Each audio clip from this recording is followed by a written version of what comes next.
Hey guys, it's Kevin here from Boy Media, and today I have a new video talking about digital marketing trends for 2022 that I'm seeing, and just my thoughts on what they could be. It's just a list of 8 things, and I'll talk about them, and we'll go over them and see, kind of my thoughts and what I think about them, and sort of maybe something you should be thinking about for your business as well. So let's just go to my notes, and I'll show you and talk about what I'm thinking.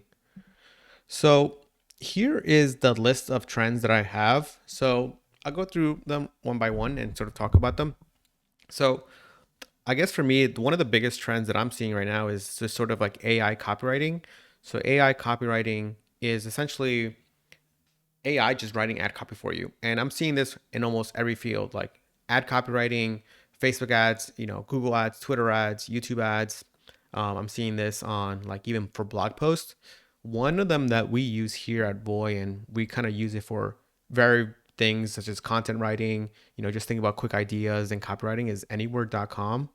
Um, and you could see that, they're copywriting AI to offer predictive performance so you can make smarter choices. And a lot of this, what these companies are using is they're just using OpenAI. They're just using this like OpenAI project to essentially feed it data and then learn about it.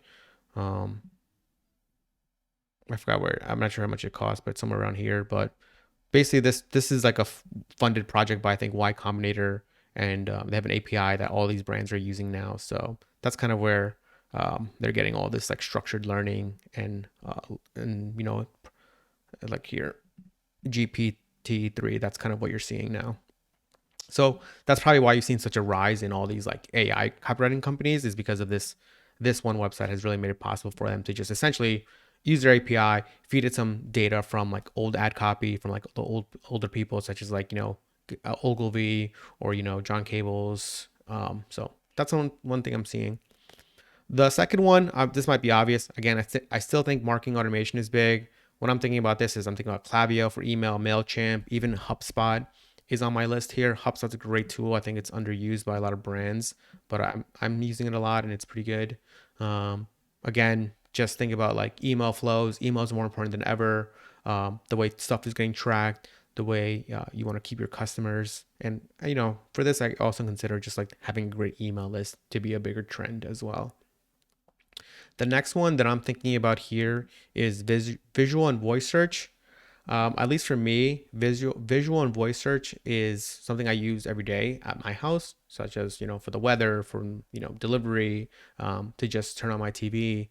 And I can see this being a bigger part of life. And at least for me, I was thinking about it. It was like, oh, I don't really see how this can be a thing, but at least for me, it's becoming much bigger, and I'm liking it a lot more now.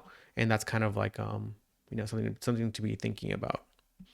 Another one here that I'm thinking about is the challenge by Facebook privacy. This has affected everybody: Facebook, Twitter, TikTok, Google, right? This one is something that I think we're gonna learn how to live with, and it's gonna make stronger brands. That's the biggest challenge. That's the biggest like thing I'm seeing is this is gonna be bigger brands, more resilient founders, because this is gonna lead to people that want to make brands that are actually long term and not just sort of quick flips. You guys all saw that like dropshipping was big. That's because Facebook basically gave you all the data and says, hey, this person wants, for example, like this person loves electronics, so let's show this group of people electronics that we sort of found from Alibaba and drop ship them, and that made a lot of people a lot of money, and now they're seeing that, oh wow, that doesn't work anymore. So again, these sort of founders are sort of dropping off, which is great, and now you can see true founders that actually want to make brands. Another one is always SEO. I think SEO is one of those marketing platforms or trends that is always a trend. I love SEO. I think it's a great thing to be thinking about. It's just going to get, when I say SEO, I don't just mean SEO for Google. SEO is in everything that you sort of do. When you search for something on Google, for example, when you search for something on YouTube, when you search for something on, iTunes, when you search for something on, let's say, you know, uh, iTunes, I would say like, anything, I guess like, that is SEO. Like somewhere out there, someone is optimizing to make sure that you're seeing them as the top three.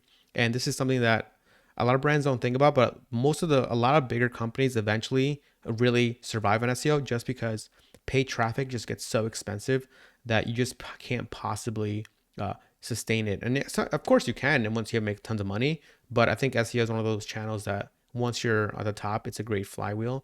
And I'm seeing a lot of SaaS companies do this. For example, HubSpot has grown purely through SEO, not purely through SEO, but like it's been a really good one. So another company that has done really well with SEO is Zapier.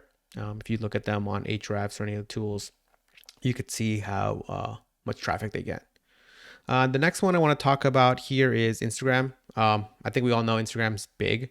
I think it's going to be bigger. It's just crazy how ingrained it is in part of life. Again, you see a lot of brands using IG as their websites. I'm seeing this for like beauty companies. I'm seeing this for, even for like, not beauty, but like restaurants, a lot of them don't even have a website. They just say, hey, check out our menu on our IG link. So the big thing is like, that link in bio thing, right? So having a great link in bio is helpful and something to be thinking about. So again, Instagram, a big one too is shopping. I'm seeing a lot more of this at the moment with Instagram and Facebook implementing a lot of shopping features. So this is something to be thinking about.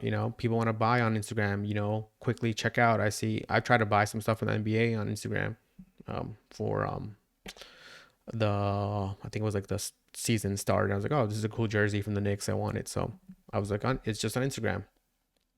So that's another big trend. Another one, of course, is Twitter. I love Twitter. It's probably one of my favorite platforms out there. I'm thinking about Twitter Blue. Twitter Blue is their subscription service now.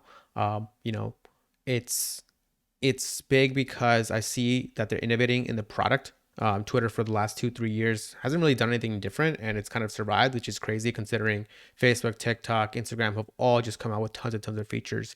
And now we're finally seeing Twitter do something and adding features. So Twitter Blue is a great start to this. And again, the Twitter advertising, I think, is something that hopefully we'll get it worked on. I think people use Twitter advertising, but it's not ever discussed as like a performance marketing channel.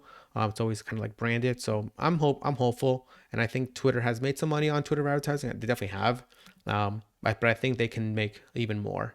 Just because Twitter is such a curated list of people that you follow or that are on the platform. Another big one for Twitter too is of course like Jack Dorsey was the CEO of Twitter. He just stepped down, I think last week or a few weeks ago. I think Jack's a great CEO. He also runs Square. He also is a great visionary for the product. I'm kind of sad to see him go step down just because I really believe in founder-led companies. But at the same time, I think he's focused on other stuff and crypto projects. But at the same time, I'm also excited because that means someone will come in. I forgot the new CEO's name, but will sort of hopefully, make Twitter this platform that I think it can be. Like I said, a lot of people I know are always on Twitter. I love it. I wish it would have got more product love as some of the other companies. But at the same time, it's great how it's survived even without updates, quote unquote. But like, something to be thinking about.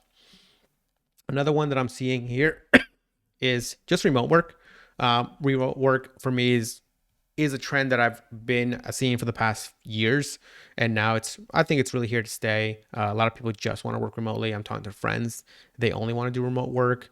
They want to be close to friends, family, etc. So this is something that is going to lead to many things, such as regulations, tracking, working from home, like onboarding, all this stuff that's sort of like you don't really think about when you're working at an office that is sort of just like given, again, friendships, there's a lot of times like you only talk to a certain amount of people in your company just because that's who you sort of DM or Slack.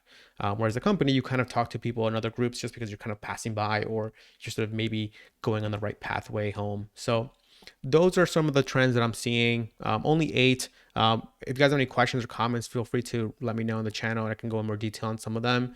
Like I said, please like, subscribe. This is Kevin from Way Media, and have a great day.